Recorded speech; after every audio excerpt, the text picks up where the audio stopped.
ഈശോമിശിഹായ്ക്ക് സ്തുതിയായിരിക്കട്ടെ. ഞാൻ ജോസ്ലെറ്റ് മാത്യു, കൂത്തുപറമ്പ് നിർമ്മലഗിരി കോളേജിൻ്റെ പ്രിൻസിപ്പലായിരുന്നു. 2016 കോളേജിൽ നിന്ന് റിട്ടയർ ചെയ്തു.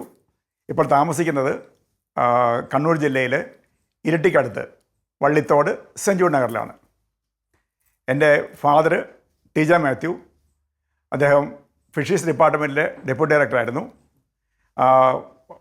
വർഷങ്ങൾക്ക് മുമ്പ് അദ്ദേഹം മരിച്ചു. അമ്മച്ചി, എൻ്റെ ഏറ്റവും പ്രിയപ്പെട്ട അമ്മച്ചി 2-3 വർഷങ്ങൾക്ക് മുമ്പ് ഞങ്ങളിൽ നിന്ന് വേർപെട്ട് പോയിട്ടുണ്ട്. എൻ്റെ ഭാര്യ ടെസ്സി ഒരു ഡോക്ടറാണ്. ഞങ്ങളുടെ വീടിനടുത്ത് തന്നെ ഞങ്ങളൊരു സ്വന്തമായിട്ട് ടെസ്സിയുടെ ക്ലിനിക്ക് മാനേജ് ചെയ്യുകയാണ്. എനിക്കൊരു മോളേ ഉള്ളൂ, റിയ. അവളും ഡോക്ടറാണ്. അവളെ വിവാഹം കഴിച്ചു വിട്ടിരിക്കുന്നത് കോട്ടയം ജില്ലയിൽ അതിരമ്പുഴയിലാണ്. മോനും മരുമോനും ഒരു ഡോക്ടറാണ്. അവർ രണ്ടുപേരും ഉപരിപഠനാർത്ഥം ഇപ്പോൾ UK-ലാണുള്ളത്. അവർക്കൊരു കൊച്ചു മോനുമുണ്ട്. അവൻ്റെ പേര് ഡെൻസൽ. ഇതാണ് എൻ്റെ കുടുംബ പശ്ചാത്തലം. എൻ്റെ മാതാപിതാക്കൾ അടിയുറച്ച ഈശ്വരവിശ്വാസികളായിരുന്നു. പ്രത്യേകിച്ച് പരിശുദ്ധ അമ്മയുടെ വലിയ ഭക്തരായിരുന്നു. ഇച്ചാച്ചൻ ഞങ്ങളെ ചെറുപ്പത്തിൽ പലപ്പോഴും പല പ്രാവശ്യം ഞങ്ങളെ വേളാങ്കണ്ണി മാതാവിൻ്റെ അടുത്ത് കൊണ്ടുപോയിട്ടുണ്ട്. അവിടെ കൊണ്ട് അടിമ വെച്ചിട്ടുണ്ട്, പ്രാർത്ഥിച്ചിട്ടുണ്ട്. നല്ല അനുഭവങ്ങളും ഓർമ്മകളൊക്കെ മനസ്സിലുണ്ട്. അതിലുപരിയായി എൻ്റെ അമ്മച്ചി മാതാവിൻ്റെ വലിയ ഭക്തയായിരുന്നു. എന്നും രാവിലെ ഒരു 4 മണിക്ക് കൊണ്ടാണ് എഴുന്നേറ്റ് ഇവിടെ നിലവിളക്കിരിപ്പുണ്ട്. ആ നിലവിളക്കിൽ തിരിയിട്ട് അമ്മച്ചി എന്നും രാവിലെ പ്രാർത്ഥിക്കും. അങ്ങനെ ആ പ്രാർത്ഥനയുടെയൊക്കെ അനുഗ്രഹങ്ങൾ ഞങ്ങളുടെ ജീവിതത്തിലൊക്കെ ഒത്തിരി ഉണ്ടായിട്ടുണ്ട്. വളർന്നു വന്നപ്പോഴാണ് ആ പ്രാർത്ഥനയുടെ അനുഭവം ശരിക്കും നമുക്ക് മനസ്സിലായത്. ആ ഒരു പശ്ചാത്തലത്തിലാണ് ഞാനും ഈ ഈശ്വരഭക്തിയിലേക്കും മാതാവിൻ്റെ ഭക്തിയിലേക്ക് കടന്നു വന്നത്.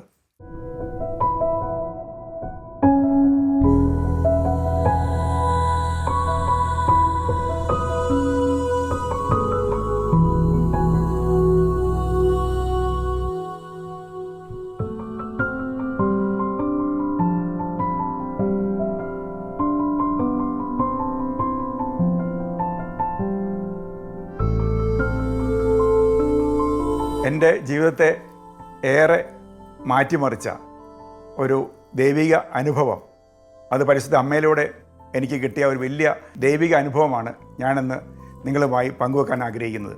എൻ്റെ സ്കൂൾ വിദ്യാഭ്യാസമൊക്കെ കഴിഞ്ഞിട്ട് എൻ്റെ പഠനം പൂർണ്ണമായും Kozhikode saint Joseph's college Devagiri കോളേജിലായിരുന്നു. അവിടെ പ്രീ ഡിഗ്രിയും BSc-യും MSc-യും എല്ലാം അവിടെ തന്നെ പഠിച്ചു. അങ്ങനെ അവിടെ നിന്ന് MSc കഴിഞ്ഞ് പഠിച്ചിറങ്ങുമ്പോഴേക്കും ഞാൻ അന്ന് അവിടെ എൻ്റെ അധ്യാപകൻ, എൻ്റെ സുവോളജി ഡിപ്പാർട്ട്മെൻറ്റ് HOD ആയിരുന്ന ഡോക്ടർ KT വിജയവാസ സാറിൻ്റെ പേരിന് മുമ്പിലാണ് ആദ്യമായിട്ട് DR എന്ന സംഗതി കാണുന്നത്. അപ്പോൾ എനിക്ക് എന്താണെന്ന് അറിയില്ലായിരുന്നു. സാറിനോട് പലപ്പോഴും ഞാൻ ചോദിക്കും, സാറിൻ്റെ പേരെന്താണ്? പേരിന് മുമ്പിലാണ് DR കാണുന്നത്. അദ്ദേഹമാണ് എനിക്ക് വളരെ വിശദമായിട്ട് പറഞ്ഞു തന്നു. ഇത് ഡോക്ടറേറ്റ് ആണ്, PhD ആണ്, അതെങ്ങനെ ചെയ്യേണ്ട കാര്യങ്ങളൊക്കെ എനിക്ക് പറഞ്ഞു തന്നു. അങ്ങനെ കോളേജിൽ നിന്ന് ഇറങ്ങുമ്പോഴേക്കും എൻ്റെ മനസ്സിലും ഒരാശയം ഉറപ്പിച്ചിരുന്നു. ഭാവിയിൽ എൻ്റെ പേരിന് മുമ്പിലും ഒരു DR ഇടണമെന്നുള്ള ആഗ്രഹത്തോടെയാണ് ഞാൻ ദേവഗിരി കോളേജിൽ നിന്ന് ഇറങ്ങുന്നത്. ദൈവാനുഗ്രഹത്താൽ ആ വർഷം തന്നെ എനിക്ക് കേന്ദ്ര ഗവൺമെൻറ്റിൻ്റെ സ്ഥാപനമായ central marine fisheries research institute എറണാകുളത്ത് ICAR-ൻ്റെ ഇന്ത്യൻ കൗൺസിൽ ഓഫ് അഗ്രികൾച്ചർ റിസർച്ചിൻ്റെ സീനിയർ റിസർച്ച് ഫെലോഷിപ്പോട് കൂടി PhD-ക്ക് പഠിക്കാൻ അവസരം കിട്ടി. അതൊരു 5 വർഷത്തോളം ആ പഠനം നീണ്ടുപോയി. അങ്ങനെ PhD അവസാനിപ്പിക്കേണ്ട അവസരമായി. ഈ 5 വർഷം സമുദ്രമേഖലയുമായിട്ടുള്ള എൻ്റെ നിരന്തരമായിട്ടുള്ള ബന്ധം കൊണ്ട് സമുദ്രമേഖലയിൽ തന്നെ ഒരു ജീവിതം കണ്ടെത്തണമെന്നുള്ള ആഗ്രഹം അപ്പോഴേക്കും എൻ്റെ മനസ്സിൽ ഉറപ്പിച്ചു കഴിഞ്ഞിരുന്നു. അത്രമാത്രം കടലിലെ ജീവജാലങ്ങളും എന്നെ അത്രമാത്രം അങ്ങോട്ട് എനിക്കൊരു പാഷനായി മാറിയിരുന്നു. എന്നാലും ഞാൻ PhD അവസാനിപ്പിച്ചു. ദൈവാനുഗ്രഹം വീണ്ടും എൻ്റെ ജീവിതത്തിലേക്ക് കടന്നു വരികയാണ്. ആ വർഷം തന്നെ എനിക്ക് എറണാകുളത്ത് തന്നെയുള്ള central institute of fisheries technology എന്ന സ്ഥാപനത്തിൽ ഡിപ്പാർട്ട്മെൻറ്റ് ഓഫ് ഓഷൻ ഡെവലപ്മെൻറ്റ്, ഭാരതത്തിൻ്റെ ഡിപ്പാർട്ട്മെൻറ്റ് ഓഫ് ഓഷൻ ഡെവലപ്മെൻറ്റ് എന്ന സ്ഥാപനത്തിൻ്റെ കീഴിൽ ഒരു റിസർച്ച് അസോസിയേറ്റ് ആയിട്ട് ജോലിയിൽ പ്രവേശിക്കുകയാണ്. ആ ഡിപ്പാർട്ട്മെൻറ്റ് എനിക്ക് എൻ്റെ ആ ജോലിയിൽ പ്രവേശിപ്പിച്ചപ്പോഴേക്കും എൻ്റെ മാനസികാവസ്ഥ പറഞ്ഞറിയിക്കാൻ പറ്റത്തില്ല. അത്രമാത്രം സന്തോഷിച്ചു. കാരണം ലോകം മുഴുവൻ പിടിച്ചിറക്കിയ ഒരു ആനന്ദമായിരുന്നു എൻ്റെ മനസ്സിൽ. കാരണം അത്രമാത്രം ഞാൻ ആഗ്രഹിച്ചിരുന്നു ഒരു സമുദ്രജീവിതം, ഒരു സമുദ്ര ഗവേഷകനായി തീരണം എന്നുള്ള എൻ്റെ ജീവിതത്തിൽ വലിയ ആഗ്രഹമായിരുന്നു. എന്തായാലും ആ മേഖലയിൽ തന്നെ ഞാൻ എത്തിച്ചേർന്നു. അങ്ങനെ ഗവേഷണമായിട്ട് മുന്നോട്ട് പോവുകയാണ്. എനിക്ക് ആ സമയത്ത് ഒരു ഗവേഷണ പ്രോജക്റ്റ് കിട്ടി. ഇതായിരുന്നു living resources in and around Andaman Nicobar island. അപ്പോൾ അതിന് വേണ്ടിയിട്ട് തയ്യാറെടുത്തു. നമ്മൾ ഭാരത സർക്കാരിൻ്റെ ഗവേഷണ കപ്പലുണ്ട് സാഗര സമ്പദ. ആ സാഗര സമ്പദ എന്ന കപ്പലിലാണ് ഈ ഗവേഷണങ്ങളെല്ലാം നടത്തുന്നത്. മാത്രമല്ല ഈ ഡിപ്പാർട്ട്മെൻ്റ് എന്ന് പറഞ്ഞു കഴിഞ്ഞാൽ എനിക്ക് ഒത്തിരി താല്പര്യമുള്ള ഡിപ്പാർട്ട്മെൻറ്റാണ്. ആ ഡിപ്പാർട്ട്മെൻറ്റാണ് നമ്മുടെ അന്റാർട്ടിക്ക എക്സ്പെഡീഷനും മറ്റും നടത്തുന്നത്.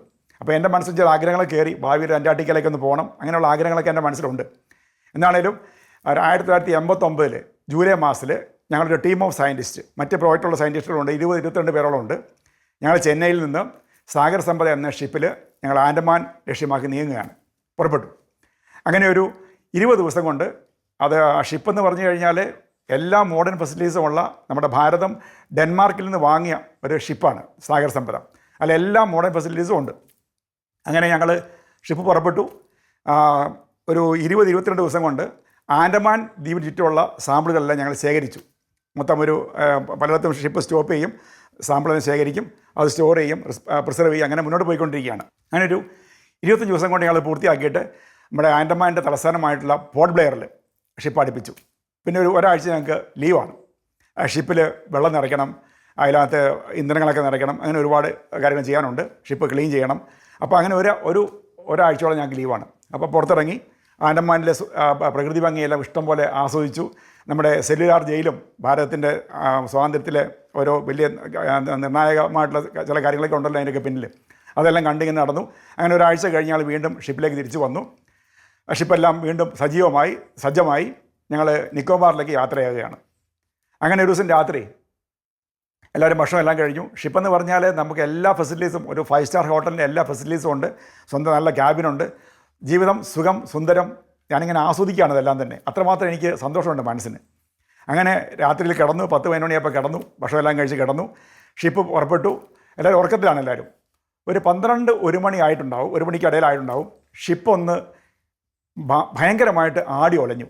ആ ആടി ഒലയുന്ന ശബ്ദം കേട്ടാണ് ഞങ്ങളെല്ലാം ഉണരുന്നത്. പെട്ടെന്ന് എന്താണെന്ന് മനസ്സിലാകുന്നില്ല. അപ്പോഴേക്കും എല്ലാ ക്യാബിനിലും അതുകൊണ്ട് സ്പീക്കറുണ്ട്. ആ സ്പീക്കറിലൂടെ ക്യാപ്റ്റൻ്റെ ശബ്ദം വന്നു. നമ്മൾ ചെറിയൊരു കടൽക്ഷോഭത്തിലേക്ക്, ഒരു ഡിപ്രഷനിലേക്ക് കയറിയിരിക്കുകയാണ് ഷിപ്പ്. അവിടെ ആരും പേടിക്കും വിഷമിക്കൊന്നും വേണ്ട, ശാന്തരായിട്ട് മുറിയിലിരിക്കുക, ഇതാണ് പറയുന്നത്. എന്നാൽ ഞങ്ങളങ്ങനെ കുറച്ച് നേരം ഇരുന്നു. വീണ്ടും 10 മിനിറ്റ് കഴിഞ്ഞപ്പോഴേക്കും ക്യാപ്റ്റൻ്റെ അറിയിപ്പ് വീണ്ടും വരികയാണ്. നമ്മൾ ക്യാപ്റ്റൻ്റെ ഓരോ പ്രാവശ്യം 10 മിനിറ്റിലും ക്യാപ്റ്റൻ്റെ അറിയിപ്പ് വരുമ്പോഴും ക്യാപ്റ്റൻ്റെ ശബ്ദത്തിൽ അല്പം പതർച്ച ഞങ്ങൾക്ക് ഫീൽ ചെയ്യുന്നുണ്ട്. അങ്ങനെയാണ് ചാടി എഴുന്നേറ്റ് പുറത്തേക്ക് നോക്കുന്നത്. പുറത്തേക്ക് നോക്കുമ്പോൾ കാണുന്ന കാഴ്ച ഒരു അതിഭീകരമായിട്ടുള്ള ചുഴലിക്കാറ്റ് അടിക്കുകയാണ്. അതിലും അപ്പുറമായിട്ട് ഭയങ്കര പേമാരി, വൻ തിരമാലകൾ ഇങ്ങനെ കപ്പലിന് മുകളിൽ കൂടി കടന്നിറങ്ങി പോകുന്നുണ്ട്. കപ്പലിങ്ങനെ ഓരോ തിര അടിക്കുമ്പോഴും ആടുകയാണ് ഇങ്ങനെ. ആ ആട്ടം പലപ്പോഴും തോന്നുന്നത് ഒരാട്ടം കഴിയുമ്പോഴേക്ക് അപ്പോൾ തിരിച്ച് വരില്ല, അതുകൊണ്ട് മുങ്ങിപ്പോകുന്നുള്ള അവസ്ഥയിലേക്കാണ് കാര്യങ്ങൾ നീങ്ങുന്നത്. പേടിച്ച് വിറച്ചു. ക്യാപ്റ്റൻ്റെ മെസ്സേജ് വന്നു, നമ്മൾ ശരിക്കും വലിയൊരു അപകട മേഖലയിലാണുള്ളത്, കാര്യങ്ങൾ എത്രമാത്രം മുന്നോട്ട് കൊണ്ടുപോകാൻ പറ്റുമെന്ന് അറിയത്തില്ല, ഞാൻ മാക്സിമം ശ്രമിക്കുന്നുണ്ട് പറയുന്നുണ്ട്. മരണത്തെ ശരിക്കും മുൻകണ്ണിൽ കണ്ട നിമിഷങ്ങൾ. പെട്ടെന്നാണ് ഞാൻ എന്താ ചെയ്യണമെന്ന് എനിക്ക് അറിയത്തില്ല. അതിനിടയ്ക്ക് എൻ്റെ വിവാഹം കഴിഞ്ഞിരുന്നു. വിവാഹം കഴിഞ്ഞിട്ട് 8 മാസമേ ആയിട്ടുള്ളൂ. അതിനിടയ്ക്കാണ് അപ്പോഴാണ് പെട്ടെന്ന് എൻ്റെ മനസ്സിലേക്ക് പണ്ട് ഇച്ചാച്ചൻ ഞങ്ങളെ കൊണ്ട് വേളാങ്കണ്ണി പോകുന്ന ഓർമ്മ എൻ്റെ മനസ്സിലേക്ക് കടന്നു വന്നു പെട്ടെന്ന്. ഇപ്പോൾ വേളാങ്കണ്ണി മാതാവിൻ്റെ അവിടെ നിങ്ങളെ പലരും ശ്രദ്ധിച്ചിട്ടുണ്ടാവും. അവിടെ പള്ളിയിൽ സമുദ്രത്തിൽ കടലിൽ പോയിട്ട് അപകടത്തിൽപ്പെടുന്നവരെ മാതാവ് അത്ഭുതകരമായിട്ട് രക്ഷപ്പെടുന്ന ചില സംഭവങ്ങളൊക്കെ അവിടെ ചിത്രീകരിച്ച് വെച്ചിട്ടുണ്ട്. എൻ്റെ മനസ്സിലേക്ക് ആ ചിത്രങ്ങളെല്ലാം കടന്നു വന്നു. ഞാൻ എൻ്റെ കയ്യിലുള്ള കൊന്ത വേഗം എടുത്തു, പോക്കറ്റിൽ നിന്ന് കൊന്ത എടുത്തു, കപ്പലിൽ മുട്ടുകുത്തി. പക്ഷേ മുട്ടുകുത്തി അന്നേരമൊക്കെ നമ്മൾ ഛർദ്ദിച്ച് വശം കെടും കപ്പലിങ്ങനെ ഇതായി കഴിയുമ്പോഴേക്കും. ക്ഷീണമെല്ലാം ഉണ്ടെങ്കിലും കപ്പലിൽ മുട്ടുകുത്തി കൈ വിരിച്ച് കൈ വിരിച്ച് പിടിച്ചുകൊണ്ട് ഞാൻ പ്രാർത്ഥിക്കാൻ തുടങ്ങി. മാതാവിനോട് പ്രാർത്ഥിക്കാൻ തുടങ്ങി. മുട്ടിപ്പാട്ട് പ്രാർത്ഥിക്കുകയാണ്, കരഞ്ഞ് പ്രാർത്ഥിക്കുകയാണ്. ഞാൻ ആഗ്രഹിക്കുന്നതും പറയുന്നതും ഒറ്റ കാര്യം മാത്രമേ ഉള്ളൂ, എൻ്റെ അമ്മേ മാതാവേ, എന്നെ ഇപ്പോൾ മരണത്തിന് വിട്ടുകൊടുക്കരുത്. ഞാനിങ്ങനെ മനസ്സുരുകി നൊന്ത് പ്രാർത്ഥിക്കുകയാണ്. എന്താണെങ്കിലും കപ്പൽ പിന്നെ മുന്നോട്ട് പോകുന്നതായിട്ട് അറിയുന്നുണ്ട്. ഒരു 2 മണി 3 മണി 4 മണിയൊക്കെ ആയി. കപ്പൽ കുറച്ച് കഴിഞ്ഞപ്പോഴേക്കും കപ്പലിൻ്റെ ആട്ടം പതുക്കെ നിന്ന് തുടങ്ങി. കപ്പൽ ഒരു നേരം വെളുത്ത് 4 മണിയൊക്കെ ആയപ്പോഴേക്കും കപ്പൽ നേരെയായി. നേരം വെളുത്തു 5 മണിയായി. എല്ലാവരും ഓടി ക്യാപ്റ്റൻ്റെ മുറിയിലേക്ക് ഓടിച്ചെന്നു. ക്യാപ്റ്റൻ ഔജ എന്ന് നിയന്ത്രിച്ചിരുന്ന കപ്പൽ ഓടിച്ചിരുന്നത് ക്യാപ്റ്റൻ ഔജ ഷിപ്പിംഗ് കോർപ്പറേഷൻ ഓഫ് ഇന്ത്യയിൽ നിന്ന് വിരമിച്ച വളരെ പ്രഗത്ഭനായ പരിചയസമ്പന്നനായ ഒരു ക്യാപ്റ്റനാണ്. അദ്ദേഹം ഇങ്ങനെ ആ ക്യാബിനിൽ നിൽക്കുന്നുണ്ട്. എല്ലാവരും ചുറ്റും കൂടി. അദ്ദേഹത്തിൻ്റെ വാക്കുകൾ ഇപ്പോഴും ഞാൻ ഓർക്കുന്നുണ്ട്. അദ്ദേഹം പറഞ്ഞത് ഇങ്ങനെയാണ്, എൻ്റെ കയ്യിൽ നിന്ന് നിയന്ത്രണം മുഴുവൻ വിട്ടുപോയിരുന്നു. എങ്ങനെ മുന്നോട്ട് കൊണ്ടുപോകാൻ പറ്റുമെന്ന് എനിക്കറിയത്തില്ലായിരുന്നു. ഏതോ ഒരു അദൃശ്യ ശക്തി പിടിച്ചു നിർത്തിയ പോലെയാണ് കപ്പൽ നേരെ നിന്നത്.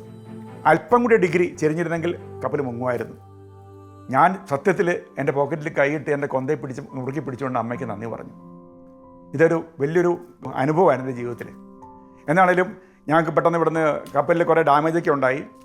അപ്പോൾ ഞങ്ങൾക്ക് എറണാകുളത്ത് നിന്ന് ഓർഡർ കിട്ടി, ഇനി നിക്കോബാറിലേക്ക് പോകണ്ട, തിരിച്ച് പോരാൻ പറഞ്ഞു. ഞങ്ങളങ്ങനെ തിരിച്ച് ചെന്നൈയിൽ വന്നു.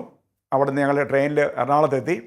എറണാകുളത്ത് വന്ന് ഞാൻ ഓഫീസിൽ പോയി റിപ്പോർട്ട് ചെയ്തിട്ട് ഞാൻ നമുക്കൊരു മാസം കപ്പലിൽ പോയി കഴിഞ്ഞാൽ ഒരു 2-3 ആഴ്ച വീട്ടിൽ വന്ന് നിൽക്കാം. അങ്ങനെ ഞാൻ വീട്ടിലേക്ക് പോന്നു. വീട്ടിലേക്ക് പോരുന്ന വഴിക്കും യാത്രയിലും ആ നിമിഷം മുതൽ ഞാൻ പ്രാർത്ഥിച്ചു തുടങ്ങി, ഈശോയെ, മാതാവിനോടും ഈശോയോടും ഔസേപിതാവിനോടും എല്ലാവരോടും ഞാൻ മുട്ടിപ്പായിട്ട് വിളിച്ച് പ്രാർത്ഥിക്കുകയാണ്, എനിക്ക് ഇനി കടലിലെ ജീവിതം വേണ്ട. എനിക്ക് ശാന്തമായിട്ടൊരു ജീവിതം, കരയിലെ എന്ത് ചെറിയ ജോലി എനിക്ക് കിട്ടിയാലും ഞാനത് സ്നേഹപൂർവ്വം സന്തോഷത്തോടെ സ്വീകരിച്ചോളാം. എനിക്ക് കരയിലൊരു ജോലി തരണം. അങ്ങനെ ഞാൻ വീട്ടിൽ വന്നു. വീട്ടിൽ വരുമ്പോഴെല്ലാം ട്രെയിനിലിരുന്നും ബസ്സിലിരുന്നൊക്കെ ഞാനിത് പ്രാർത്ഥിച്ചുകൊണ്ടിരിക്കുകയാണ്. അങ്ങനെ ഒരു 2-3 ആഴ്ച കഴിഞ്ഞു. ഞാൻ തിരിച്ച് വീണ്ടും എറണാകുളത്തുള്ള ഞങ്ങളുടെ ഓഫീസിലെത്തി. അവിടെ ചെന്നു, ഓഫീസിൽ കയറി, ക്യാബിനിൽ കയറി കഴിഞ്ഞപ്പോഴേക്കും 2 മാസത്തെ സ്ഥലത്തിനകത്തുകൊണ്ട് കുറേ പോസ്റ്റ് വന്ന് കിടപ്പുണ്ട്, കുറേ പോസ്റ്റൽ ലെറ്റർ എല്ലാം വന്ന് കിടപ്പുണ്ട്. അപ്പോൾ അതിലൊരു മേളിൽ കിടക്കുന്നൊരു കവറ്, ഒരു നല്ല വലിയ ലോങ് എൻവലപ്പ് അതിൽ എൻ്റെ നല്ലൊരു പരിചയമുള്ള കൈപ്പടയിൽ അത് എഴുതിയിരിക്കുന്നത്. ഞാൻ പെട്ടെന്ന് എടുത്ത് വായിക്കുകയാണ്. വായിക്കുമ്പോൾ സംഗതി കോഴിക്കോട് ഞാൻ പഠിച്ച Kozhikode saint Joseph's college, Devagiri കോളേജിലെ ഞങ്ങളുടെ മാനേജരായിരുന്ന ബഹുമാനപ്പെട്ട തോമസ് കിഴിഞ്ഞാടി അച്ഛൻ്റെ ഒരു ലെറ്ററാണത്. ആ കൂട്ടത്തിൽ ഒരു ആപ്ലിക്കേഷൻ ഫോം വെച്ചിട്ടുണ്ട്. അച്ഛൻ്റെ എഴുത്തിൻ്റെ ഉള്ളടക്കം ഇങ്ങനെയാണ്: ഇവിടെ ജോസലറ്റെ, തനിക്കെന്തോ ജോലി കിട്ടിയ വിവരമൊക്കെ അറിഞ്ഞു. പക്ഷെ ഒരു കാര്യം, നമ്മുടെ സുവോളജി ഡിപ്പാർട്ട്മെൻറ്റിൽ ഒരു വേക്കൻസി വന്നിട്ടുണ്ട്. തനിക്ക് താല്പര്യമുണ്ടെങ്കിൽ വേഗം വന്ന് ആപ്ലിക്കേഷൻ എഴുതി ഓഫീസിൽ കൊടുക്കുക. എങ്ങനെയാണ് ദൈവത്തിന് നന്ദി പറയുന്നത് അറിയത്തില്ല. ഞാൻ അന്നേരം തന്നെ കോഴിക്കോട്ടേക്ക് ഓടി, ആപ്ലിക്കേഷൻ ഫോം ഫില്ല് ചെയ്തു, ഓഫീസിൽ കൊടുത്തു, മാനേജേഴ്സിനെ കണ്ടു, ഞാൻ തിരിച്ചു പോയി. എന്നാണെങ്കിലും 3-4 മാസം കൊണ്ട് അതിൻ്റെ പ്രോസസ്സിങ് നടന്നു.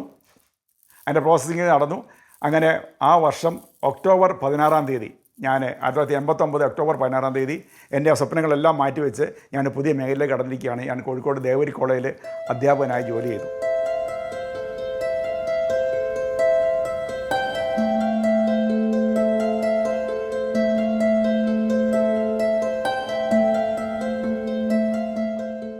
അങ്ങനെ 4 വർഷം ദേവഗിരി കോളേജിൽ ജോലി ചെയ്തു. അന്ന് കണ്ണൂർ യൂണിവേഴ്സിറ്റി നിലവിൽ വന്നിട്ടില്ല. കോഴിക്കോട് യൂണിവേഴ്സിറ്റി കീഴിലാണ് നിർമ്മലഗിരി കോളേജും മറ്റ് കോളേജുകളെല്ലാം പ്രവർത്തിക്കുന്നത്. അപ്പോൾ എല്ലാ വർഷവും എക്സാം ഡ്യൂട്ടി, പ്രത്യേകിച്ച് പ്രാക്ടിക്കൽ എക്സാമിനേഷൻ ഡ്യൂട്ടി ഞാൻ അധ്യാപകരോട് ചോദിച്ച് വാങ്ങും. കാരണം എനിക്ക് വീട്ടിൽ നിന്ന് പോയിട്ട് വരാൻ സാധിക്കും.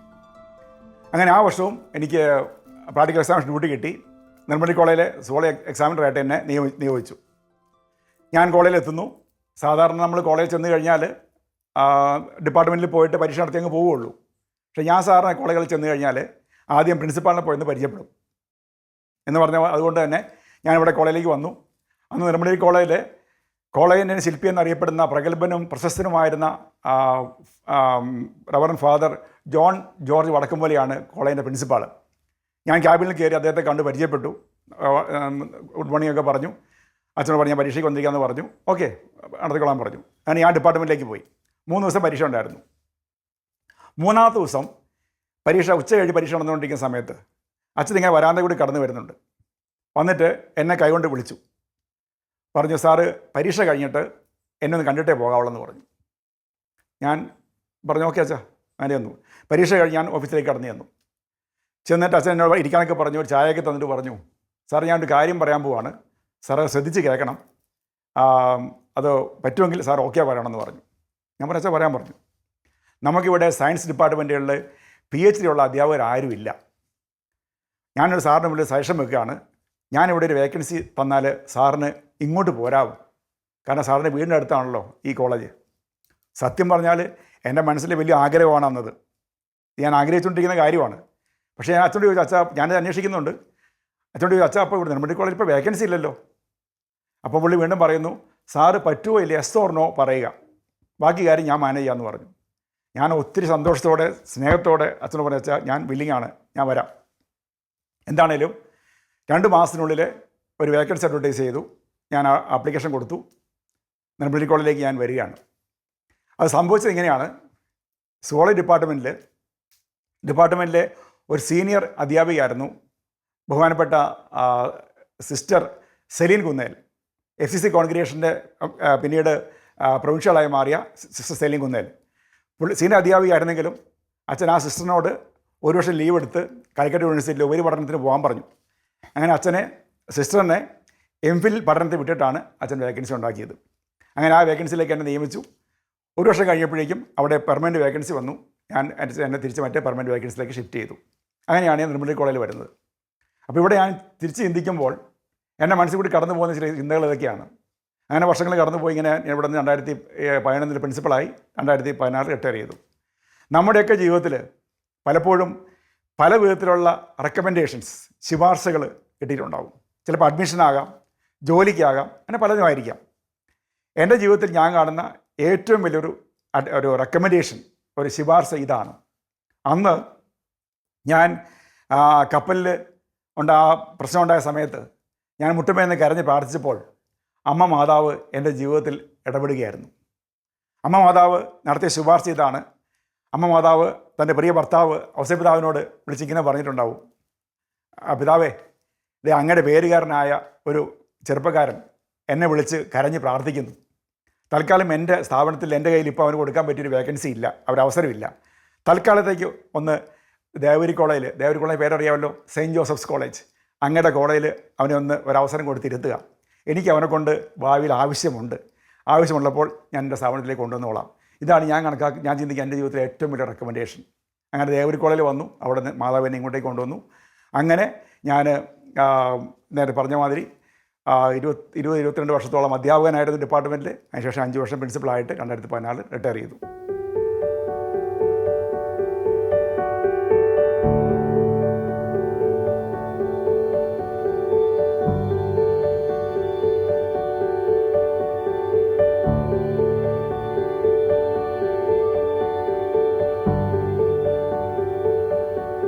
രണ്ടായിരത്തി 2011 ഞാൻ നെടുമുടി കോളേജിൻ്റെ പ്രിൻസിപ്പളായിട്ട് ചാർജ് എടുക്കുന്നത്. നെടുമുടി കോളേജ് ഇരിക്കുന്ന സ്ഥലം നമുക്ക് പ്രത്യേകം പറയേണ്ട ആവശ്യമില്ല. കൂത്തുപറമ്പാണ്. പ്രശ്ന സങ്കീർണമായിട്ടുള്ള സ്ഥലമാണ്. ഒരുപാട് പ്രശ്നങ്ങൾ ദിവസം കയറി വരുന്ന സ്ഥലമാണ്. മാതാവിൻ്റെ പരിശുദ്ധ അമ്മയുടെ ഒറ്റ അനുഗ്രഹം കൊണ്ട് മാത്രം, സംരക്ഷണം കൊണ്ട് മാത്രമാണ് ആ കോളേജിൽ 5 വർഷം ആ കോളേജിനെ മുന്നോട്ട് കൊണ്ടുപോകാൻ എനിക്ക് സാധിച്ചത്. പല ദിവസങ്ങളിലും ഞാൻ കോളേജിലേക്ക് ചെല്ലുമ്പോൾ തന്നെ ഒരുപാട് വലിയ സങ്കീർണമായ പ്രശ്നങ്ങളുടെ നടുവിലേക്കാണ് ഞാൻ കടന്നു ചെല്ലുന്നത്. രാവിലെ ഞാൻ ചെന്ന് കഴിഞ്ഞാൽ ആദ്യം ചെയ്യുന്നത് പ്രിൻസിപ്പാളിൻ്റെ ക്യാബിൻ്റെ പുറകിൽ ഒരു ചെറിയ റൂമുണ്ട്. അവിടെ കയറി അവിടെ നിന്ന് മുട്ടമ്മ നിന്ന് എൻ്റെ കൊന്തയെടുത്ത് ഞാനൊരു കൊന്ത ചെല്ലും. അമ്മയോട് ഞാൻ പ്രാർത്ഥിക്കും. ഇതാണ് പ്രാർത്ഥിക്കുന്നത്. പ്രശ്നങ്ങൾ ഉണ്ടാകരുത് ഞാൻ പ്രാർത്ഥിച്ചിട്ടില്ല. കാരണം ഇതുപോലെ സ്ഥാപനമാകുമ്പോഴേക്കും പ്രശ്നങ്ങളുണ്ടാകാം. അമ്മ അത് നേരിടാനുള്ള ശക്തിയും ധൈര്യവും എനിക്ക് തരണം. അതിനുള്ള പരിഹാര മാർഗവും അമ്മ പറഞ്ഞു തരണം. ഇതാണ് ഞാൻ പ്രാർത്ഥിച്ചുകൊണ്ടിരുന്നത്. എന്നാൽ നിങ്ങൾ പറയുകയാണെങ്കിൽ വിശ്വസിക്കുകയില്ല, പലപ്പോഴും രാവിലെ വലിയ കാർമേഘം പോലെ ഉരുണ്ടുകൂടുന്ന വലിയ പ്രശ്നങ്ങൾ കടന്നു വരും. എൻ്റെ കയ്യിൽ അന്നേരമെല്ലാം കൊന്തയിൽ തന്നെയാണ് ഞാൻ അഭയം തേടുന്നത്. ഞാൻ എൻ്റെ പോക്കറ്റിൽ എപ്പോഴും കൊന്ത ഉണ്ടാവും. ഞാൻ എപ്പോഴും മാതാവിനെ പ്രാർത്ഥിച്ചുകൊണ്ടിരിക്കും. ആ വലിയ പ്രശ്നങ്ങളൊക്കെ വൈകുന്നേരം ആകുമ്പോഴേക്കും 4 മണിയൊക്കെ ആകുമ്പോഴേക്കും തൂമഞ്ഞ് പോലെ അലിഞ്ഞു തീരുന്ന അവസ്ഥ എനിക്ക് ഉണ്ടായിട്ടുണ്ട്. ഒരു ചെറിയ അനുഭവം ഞാൻ പറയാം. കോളേജിൽ ചെന്നു, 2 മാസം ആയി, പ്രിൻസിപ്പളായി. അപ്പോൾ അവിടെ നല്ല ശക്തരായിട്ടുള്ള 2 വിദ്യാർത്ഥി സംഘടനകളുണ്ട്. 2 കൂട്ടരുടെ ഉണ്ട്. അപ്പോൾ ഇവർ കോളേജ് ക്യാമ്പസിൽ പരസ്പരം വഴക്കും ഇതൊക്കെ ഉണ്ടാക്കും. അതുകൂടാണ്ട് ഇവർ 2 കൂട്ടരും അലറി വിളിക്കുന്ന ഒരു മുദ്രാവാക്യമുണ്ട് കോളേജിൽ. അതായത് ഇതാണ് നിങ്ങൾ കേട്ടിട്ടുണ്ടാവും. നമ്മുടെ കണ്ണൂരിൻ്റെ ഫേമസ് മുദ്രാവാക്യമാണ്, പ്രസ്ഥാനത്തെ തൊട്ട് കളിച്ചാൽ കൈയും വെട്ടും കാലും വെട്ടും, വേണ്ടി വന്നാൽ തലയും വെട്ടും. എന്നെ ഇത് ഭയങ്കരമായിട്ട് അങ്ങ് അസ്വസ്ഥമാക്കുകയാണ്. എനിക്ക് ഇരിക്കാൻ പറ്റില്ല. ഇത് കേട്ട് കഴിഞ്ഞപ്പോൾ എനിക്ക് എൻ്റെ ആ പ്രിൻസിപ്പൽ കസേരയിൽ ഇരിക്കാൻ പറ്റുന്നില്ല. കാരണം ഞാൻ ചിന്തിക്കുന്നത്, ഞാനിവിടെ ഒരു കസേര ഇരിക്കുമ്പോഴേ ഇങ്ങനെ ഒരു മുദ്രാവാക്യ കോളേജിൽ മുഴുവൻ കേൾക്കുകയാണ്. ഇപ്പോൾ ഞാനെന്തിനാ ഇവിടെ ഒരു അധ്യാപകനായിട്ടിരിക്കുന്നത്? കാരണം ബിഷപ്പുമാരിലെ ഗാന്ധിയനായ നമ്മുടെ ബഹുമാനപ്പെട്ട അഭിമന്യ വള്ളപ്പള്ളി പിതാവിൻ്റെ സ്ഥാപിതമായിട്ടുള്ള സ്ഥാപനം, അതിലുപരിയായിട്ട് പരിശുദ്ധ അമ്മയുടെ നാമധേയത്തിലുള്ള ഒരു ക്രിസ്ത്യൻ സ്ഥാപനം. ഈ സ്ഥാപനത്തിലാണ് രാവിലെ മുതൽ വൈകുന്നേരം വരെ ഈ മുദ്രാവാക്യം ഇങ്ങനെ മുഴങ്ങി കേൾക്കുന്നത്. ഞാൻ ആദ്യം തീരുമാനിച്ചു ഈ മുദ്രാവാക്യം ഒന്ന് നിർത്തണം. ഞാൻ പല വിധത്തിലുള്ള പരിപാടികൾ പ്ലാൻ ചെയ്തു. അന്നേരമാണ് കണ്ണൂർ ജില്ലയിൽ ഈ സംഘടനകളും പ്രശ്നങ്ങളൊക്കെ ഉണ്ടാകുമ്പോൾ, കൊലപാതകങ്ങളൊക്കെ ഉണ്ടാകുമ്പോഴേക്കും അവിടെ സമാധാന ദൂതുവായി കടന്നു ചെല്ലുന്ന ഒരു വ്യക്തി ഉണ്ടായിരുന്നു, ഫാദർ സ്കറിയ കല്ലൂർ. നമ്മുടെ കപ്പുച്ച സഭയുടെ പ്രൊവിൻഷ്യലായിരുന്നു. അദ്ദേഹത്തിൻ്റെ ഒരു സംഘടന ഉണ്ടായിരുന്നു, അതാണ് പീപ്പിൾസ് മൂവ്മെൻറ്റ് ഫോർ പീസ്. അദ്ദേഹത്തെ ഞാൻ കോളേജിലേക്ക് വിളിച്ചു വരുത്തി. ഞങ്ങൾ പ്ലാൻ ചെയ്ത് കോളേജിൽ ഒരു ഗാന്ധിയൻ പീസ് ക്ലബ്ബ് സ്റ്റാർട്ട് ചെയ്തു. അത് വളരെയധികം ഫലം ചെയ്തു. ആ പീസ് ക്ലബ്ബിൽ എല്ലാ വിദ്യാർത്ഥികൾക്കും അംഗത്വം കൊടുത്തു. അതിലൂടെ വിദ്യാർത്ഥികളുടെ ഈ കഴിവുകളെ, അവരെ ശക്തിയെ ഒന്ന് ചാനലൈസ് ചെയ്യാൻ സാധിച്ചു. അപ്പോൾ ഒരു ശാന്തമായി തുടങ്ങിയ കോളേജ്. അതിലുപരിയായിട്ട് ഞാൻ ചെയ്തൊരു കാര്യം, അന്ന് കോളേജ് ചുറ്റുവട്ടം ഒരു 4-5 ഹോസ്റ്റലുകളുണ്ട്. ഒരു 10-600 വിദ്യാർത്ഥികൾ ഈ ഹോസ്റ്റലിൽ താമസിക്കുന്നുണ്ട്. ക്യാമ്പസിൽ തന്നെ കോളേജിൻ്റെ വൈസ് പ്രിൻസിപ്പളായിട്ടുള്ള ബഹുമാനപ്പെട്ട ജോബി കാരക്കാട്ട് അച്ഛനുമുണ്ട്. അച്ഛനോട് ഞാൻ പറഞ്ഞു, അച്ഛൻ നമുക്കൊരു പണി ചെയ്യാം. ഈ പകൽ നമ്മുടെ ക്യാമ്പസിൽ ഈ മുദ്രാവാക്യം ഇങ്ങനെ മുഴങ്ങി കേൾക്കാണല്ലോ, നമ്മുടെ ക്യാമ്പസിലും ഈ ചുറ്റോടെ എല്ലാം കേട്ടുകൊണ്ടിരിക്കുകയാണ്. നമുക്കതൊന്ന് മാറ്റിയിട്ട് വൈകുന്നേരം നമുക്ക് നമ്മുടെ ക്യാമ്പസിൽ ഒന്ന് കൊന്ത ചൊല്ലി പ്രാർത്ഥിച്ചാലോ? അച്ഛനും വളരെ സന്തോഷമായി. അച്ഛനെ ഇനിഷ്യേറ്റീവ് എല്ലാം എടുത്തു. എല്ലാ ഹോസ്റ്റലിലും അറിയിച്ചു. അച്ഛനാണ് ബോയ്സ് ഹോസ്റ്റലിലെ വാർഡനും അച്ഛനായിരുന്നു. എല്ലാ ഹോസ്റ്റലിലും അറിയിച്ചു. ഞങ്ങൾ ആഴ്ചയിലൊരു 2-3 പ്രാവശ്യം വൈകുന്നേരം 7 മണിയാകുമ്പോഴേക്കും പ്രിൻസിപ്പാളിൻ്റെ ഓഫീസിൽ അവിടെ നല്ലൊരു മാതാവിൻ്റെ സ്റ്റാച്ചു ഇരിക്കുന്നുണ്ട്. ആ സ്റ്റാച്ചു എടുത്തുകൊണ്ട് കോളേജിൻ്റെ 3 നിലകളിലും ഞങ്ങൾ പ്രാർത്ഥിച്ച് കൊന്തയിലേക്ക് പോകും. അങ്ങനെ 3 നിലകളിലും പ്രാർത്ഥിച്ച് തിരിച്ച് വന്ന് ഓഫീസിന് മുമ്പിൽ വന്ന് അച്ഛൻ്റെ നല്ലൊരു ആസ്വാദത്തോടെ ഞങ്ങൾ സംഗതി അവസാനിപ്പിക്കും. അത്ഭുതമാണ് സംഭവിച്ചത്. മാതാവിൻ്റെ പ്രത്യേക പ്രൊട്ടക്ഷൻ ഉണ്ടായിരുന്നു. ആ മുദ്രാവാക്യം വിളി വിദ്യാർത്ഥികൾ അവസാനിപ്പിച്ചു. നിർമ്മലഗിരി കോളേജിൽ ആ മുദ്രാവാക്യം പിന്നെ വിളിച്ച് മുന്നോട്ട് കേട്ടിട്ടില്ല.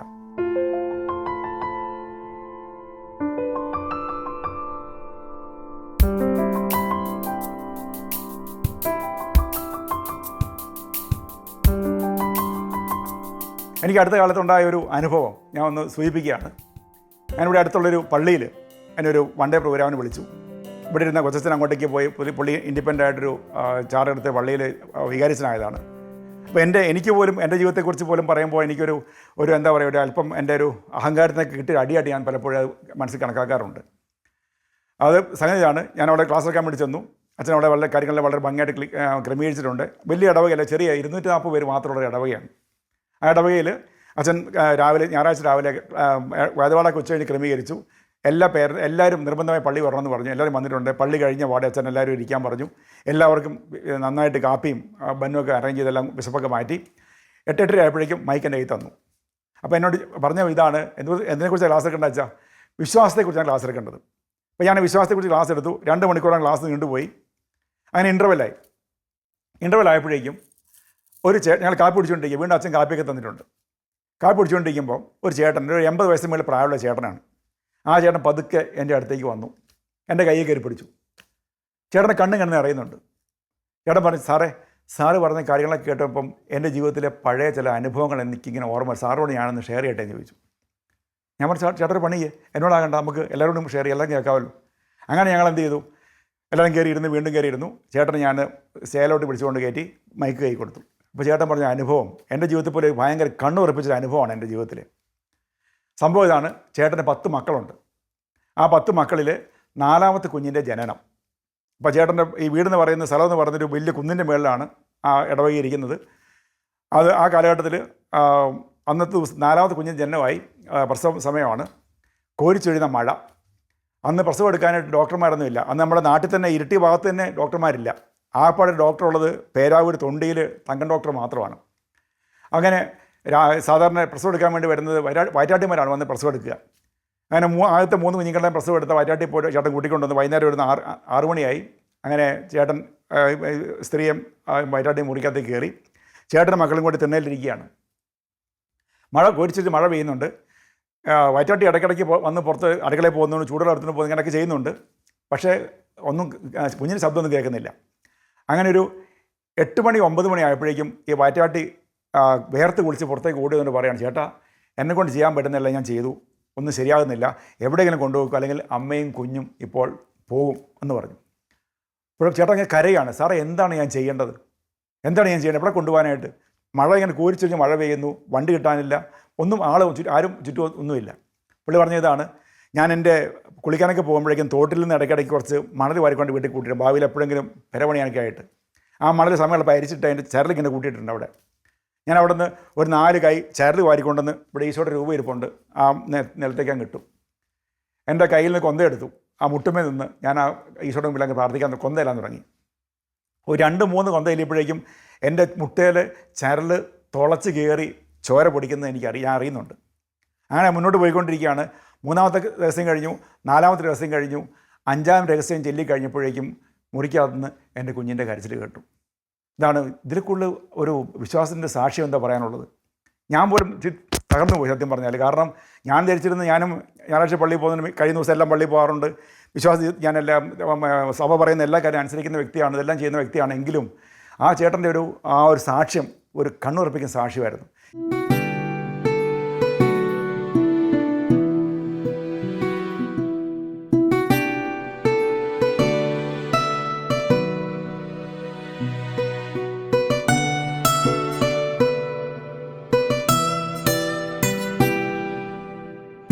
തീർച്ചയായിട്ടും പ്രാർത്ഥനാധിഷ്ഠിതമായിട്ടുള്ള ഒരു ജീവിതമാണ് ഞാനിന്ന് നയിക്കുന്നത്. രാവിലെ 4:30 ഉണരും. 1 മണിക്കൂറോളം ഞാൻ ഈശോയായിട്ടുള്ള ഒരു എന്താ പറയുക, ചർച്ചയിൽ തന്നെയാണ്. ഞാൻ ഒരുപാട് കാര്യങ്ങൾ സംസാരിക്കും, ബൈബിൾ വായിക്കും, പല കാര്യങ്ങളും എനിക്ക് വായിക്കാൻ ചെയ്യാനുണ്ട്. അത് കഴിഞ്ഞിട്ടാണ് എൻ്റെ ജീവിതം തുടങ്ങുന്നത്. 6:30 പള്ളിയിൽ പോകും. കഴിയുന്നതും ഒരു ദിവസം പോലും ഞാൻ പള്ളിയിൽ കുർബാന മുടക്കാറില്ല. കുർബാന കാണാൻ പോകാറുണ്ട്. അത് കഴിഞ്ഞ് പള്ളിയിൽ തിരിച്ചു വന്നു. ഞാനിപ്പോൾ കൂടുതലായിട്ട് റിട്ടയർമെൻറ്റിന് ശേഷം കൂടുതലായിട്ട് ഞാൻ ഫോക്കസ് ചെയ്യുന്നൊരു മേഖല കാർഷിക മേഖലയാണ്. ഞാൻ കഴിഞ്ഞ വർഷങ്ങളായിട്ട് എൻ്റെ വീടിന് ചുറ്റും ഒരുപാട് കൃഷി ചെയ്യുന്നുണ്ട്. എന്നോട് പലരും ചോദിക്കാറുണ്ട്, സാറിൻ്റെ കൃഷിയുടെ ഇത്രമാത്രം വിജയത്തിൻ്റെ കാരണം എന്താണ്, ഇതെങ്ങനെ കീടങ്ങളൊക്കെ മാറ്റിയിടുന്നതെന്ന് വെച്ചെന്ന് ചോദിക്കാറുണ്ട്. നിങ്ങൾ കേട്ടിട്ടുണ്ടോ, പണ്ടൊക്കെ നമ്മളെ പൂർവികർ, ഇന്നിപ്പോൾ നമ്മൾ കാണുന്നുണ്ട് സമൂഹത്തിലെ ഏറ്റവും വലിയ പ്രശ്നം നമ്മുടെ കേരളത്തിൽ വൈൽഡ് ലൈഫും മനുഷ്യരും തമ്മിലുള്ള കോൺഫ്ലിക്റ്റാണ്. എന്നും കാട്ടുപന്നിയും കടുവയും പുലിയും ആനയൊക്കെ മനുഷ്യരെ ഉപദ്രവിക്കുന്നുണ്ട്, കൊല്ലുന്നുണ്ട്, ഇതെല്ലാം കാണുന്നുണ്ട്.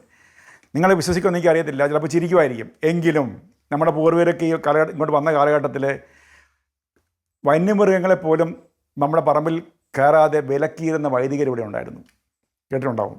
ഇനി കീടങ്ങളെ നിയന്ത്രിക്കുന്നത്, അതായത് അന്നത്തെ ശക്തരായി പ്രാർത്ഥിക്കുന്ന വൈദികരുണ്ടായിരുന്നു. നമ്മുടെ പറമ്പിലൊരു കീടബാധ ഉണ്ടായിക്കഴിഞ്ഞാൽ ആ കീടത്തെ അച്ഛൻ പറയും, ആ കീടത്തെ കൂടി 4 പിടിച്ച് തീപ്പെട്ടിക്കകത്ത് പള്ളിയിൽ കൊണ്ടുവരാൻ പറയും. അച്ഛൻ്റെ അതേ പ്രാർത്ഥിച്ച് വിലക്കിയിട്ട് തിരിച്ചുകൊണ്ട് വിട്ടു കഴിഞ്ഞാൽ ആ കീടബാധ പിന്നെ ആ നാട്ടിലുണ്ടാകുകയില്ല. ഇതൊക്കെ നടന്നുള്ള കാര്യമാണ് പറയുന്നത്. എൻ്റെ പറമ്പിലും എല്ലാവരും ചോദിക്കുക, സാർ എന്താണ് സാർ ഇന്ന് വരെ ഒരു തുള്ളി വിഷം പോലും ഞാൻ മനസാക്ഷി പറയുകയാണ് എൻ്റെ പറമ്പിൽ ഉപയോഗിച്ചിട്ടില്ല.